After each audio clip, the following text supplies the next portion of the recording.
Hey everyone, and welcome to this episode of Spotlight North Carolina Cooperative Extension. I'm your host, Rebekah Benton. North Carolina Cooperative Extension is comprised of two land-grant universities, NC State University and NC State University. Today I have with me returning guest, Dr. Howard Wallace. Thank you, Dr. Wallace, for being with us. Always a pleasure to be here, Rebekah. Now tell our audience who maybe haven't seen any of the shows or don't know who you are, tell them a little bit about who you are and what you do. So I'm Howard Wallace. I'm the County Extension Director for Columbus County's Cooperative Extension Office, and as you said, Cooperative Extension is the land-grant universities in our state working together to provide educational information in the realms of agriculture, 4-H, youth development, and family consumer sciences out in all the counties and communities in North Carolina. So I oversee our staff of 11 and administrate the office day to day, and at the same time I also do some programming of my own.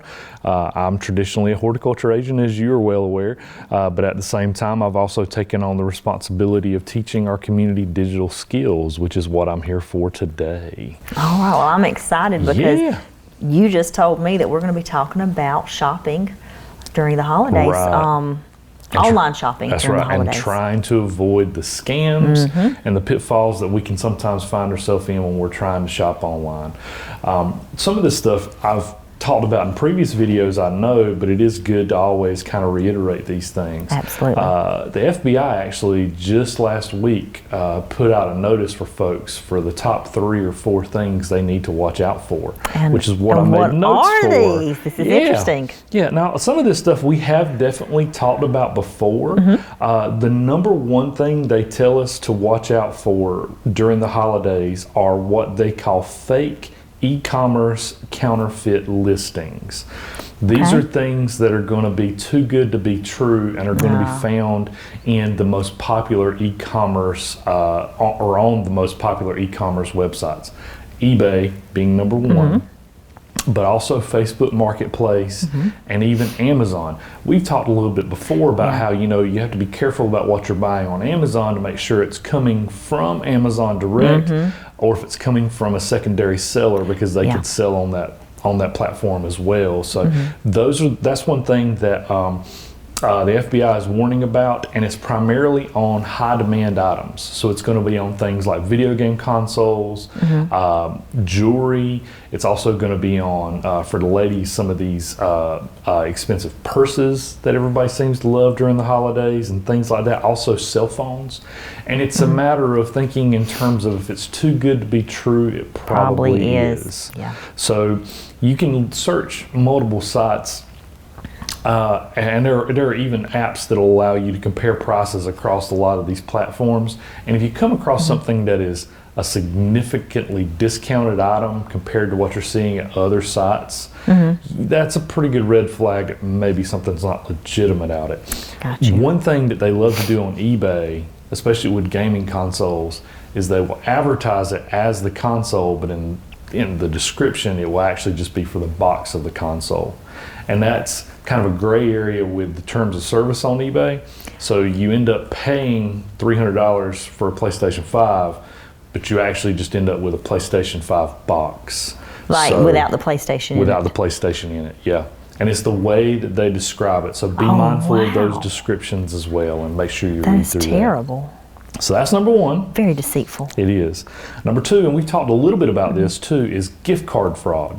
We talked about pig butchering several episodes ago that I was on, and about how they try to pull you in, and then all of a sudden they start asking for certain things. And one of those things that a lot of scammers will do, they can't get cash from you because cash can be traced, especially through the banking systems, but they go for gift cards instead. So if you get a text or an email and it's wanting you for a charity, because this is a charity fraud scam during the holidays, if they're saying this will benefit the kids, please go buy a $50 Amazon gift card and send us the code, that's a scam. Clear scam. No charity is going to ask you for a gift card code. They're going to ask for money, or they're going to ask for non-perishable food items if it's a food pantry or something like that. And for the kids, it's always going to be toys, and they're going to actually want the toy. They're not going to go out and buy the toys themselves. So be mindful of some of these fraudulent text and emails that you may be receiving where they're asking for gift cards specifically. It was interesting. Yesterday or last night, I had to go by Walmart, and the cashier, which I was so excited they had cashiers open. The cashier said, "Do you need a gift card?" And I said, "No." And it kind of, I was like, "Why would she ask?" And I asked her. I said, "Are y'all just trying to promote them?" And she says, "No, we have them in the back now because we've had some fraud going on with gift cards, so we've had to put them away, and they've asked us to ask folks." And so we talked a little bit about that, if you remember, because some of the gift cards that are in boxes, they'll actually clip the part off of the gift card that contains the code, but then the part that has to be scanned by the register, they leave. And, once you scan it at the register, it's activated, and then they can use it. Correct. But you, as the card purchaser, won't be able to use it then too. So that's good that they're doing that. It's sad that they're doing that at the same time. But at least they're helping protect their customers that way. That's exactly right. How much of the global e-commerce do you think is fraudulent, percentage-wise? Of all the stuff being bought online, how much of it do you think is fraudulent? This number floored me. 39%? Oh, no, it's not that high. It's not that high. When you said floored me, I said, let me go higher. It still seems to be a crazy number to me, but 5%, 1 in every 20 purchases online is fraudulent. I mean, you think about how much we buy online. I probably buy 20 or more things online every month, but in the grand scheme of things, 1 out of every 20 is actually fraudulent. And that's what's causing things like what you just talked about to happen, putting gift cards away so that you have to ask for them specifically. Us having to question everything online now. Another thing that's starting to happen with the rise of artificial intelligence is that some of these websites that are fraudulent are getting super sophisticated. They can emulate legitimate websites without much issue at all whatsoever. The telltale signs have always been look for things like broken English or links that are dead or maybe not all the images come through on the website. With AI, they're fixing all that. It's grammatically correct. They're clean. They look like the legitimate website that they should be. So again, you've always got to be looking up at your... I've paid my stupid tax on some of those websites before. We all have. You've got to be looking at your URL bar, making sure at the front of it says HTTPS, and that it's got the little lock over in the right-hand corner of your URL bar, because you want to make sure that that is a secure website that you're going into, because if it's not...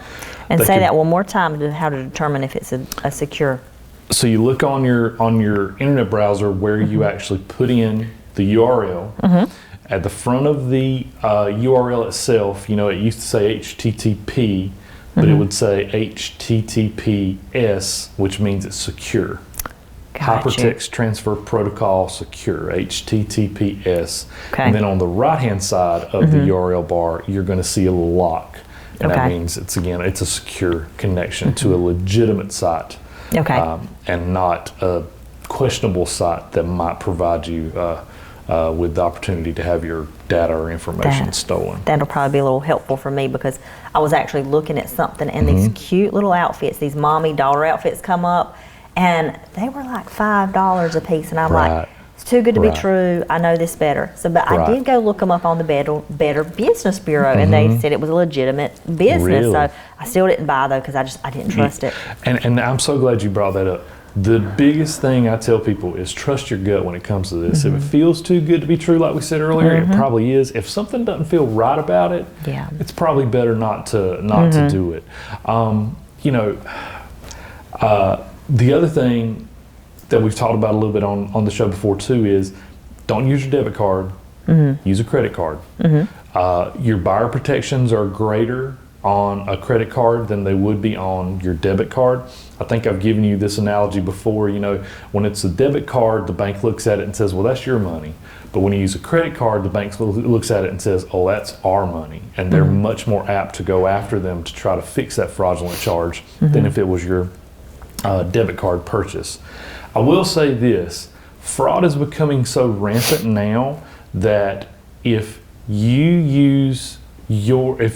end up having to have a lot of chargebacks due to fraud, banks are dropping people Really? from using their lines of credit because because they see you as the issue at that point, because you're not taking the precautions that you need to. So make sure you're using credit cards.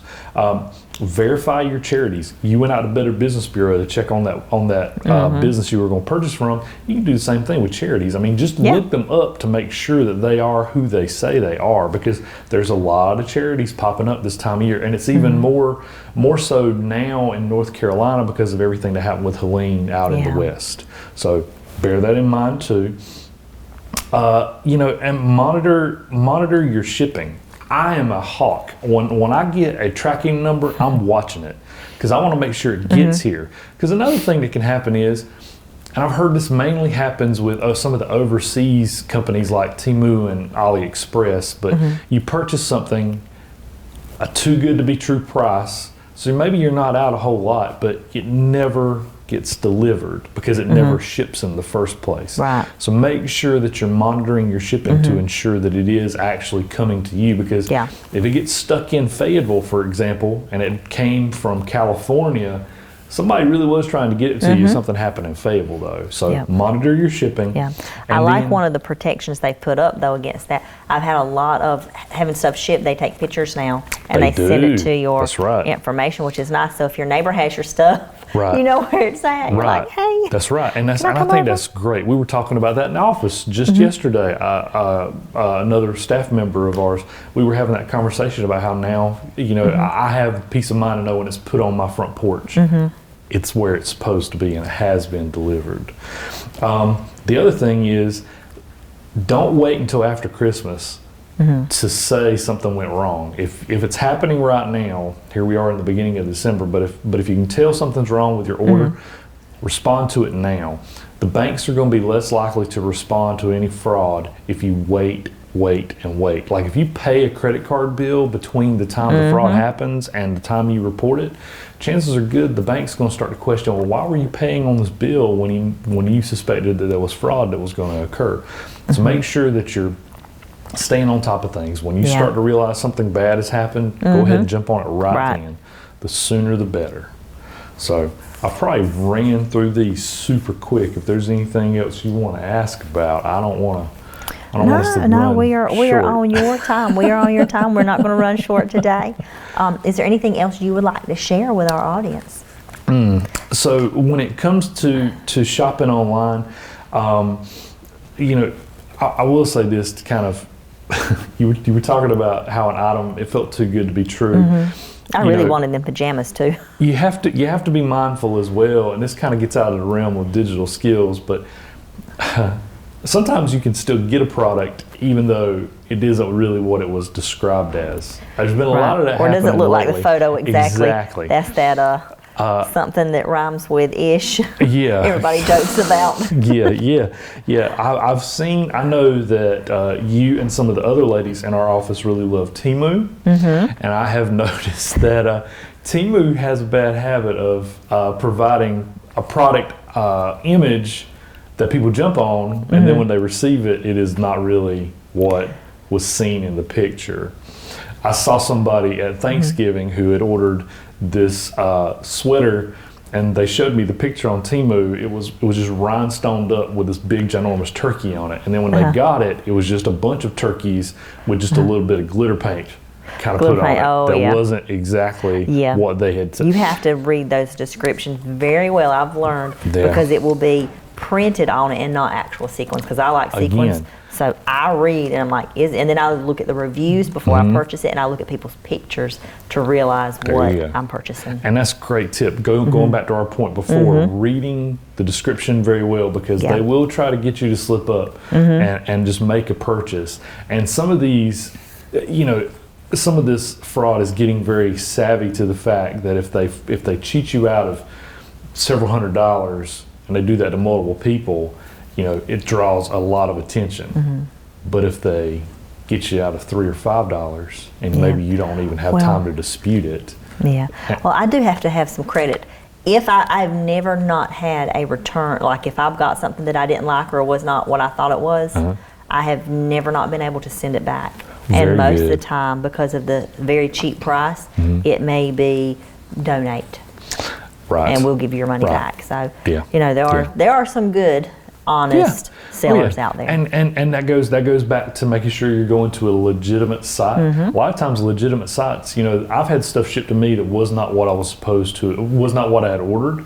And a lot of times when you talk to them, sometimes they'll want you to send it back, but they'll pay for shipping. Or at the same time, they may say, you know what, you just hang on to that, keep that, it was our mistake. We're going to send you out what you had originally ordered too. Yeah.